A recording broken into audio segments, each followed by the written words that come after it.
So first vlog is sa mga ngayong araw. At ang vlog ko nga po ngayong araw ay nagpunta nga po kami ng Gapan City. At pumunta nga po kami dito nga po sa may Walter para nga po kumain at maglibot-libot.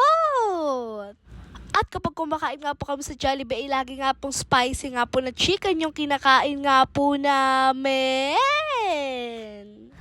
Dahil mas ginaganahan nga po kami kumain kapag pumaanghang po yung pagkain.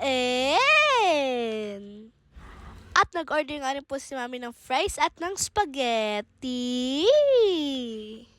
At nakalimutan ko nga po sabihin pero kasama nga po namin si Tita.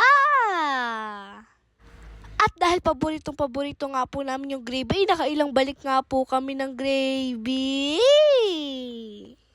At kapag nga po magre-refill ng gravy, ay salit-salitan nga lang po kami.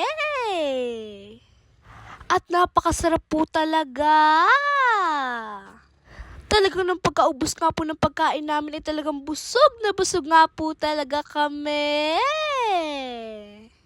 At kung mapapansin nyo nga po, naka-fast forward nga po yung video dahil nga po pinas forward na nga po ito ni Mami dahil nga po napakasarap nga po talaga ng pagkain at medyo natagalan nga po kami kumain dahil ninanamnam pa po namin ito. Kasi pag may free time lang po kami nakakapunta ng Jollibee. At sakto naman po na may free time nga po si Tita kaya nga po sinama na nga po namin siya. At siya nga po yung nag-aya na mag-Walter daw po kami. At agad naman po kami nag-bliss dahil nga po matagal-tagal na nga rin po kami hindi nakakapunta ng Jollibee. At after nga po namin kumain, agad na nga po kami nagpunta dito nga po sa may grocery para nga po magtingin-tingin nga po ng mga pagkain.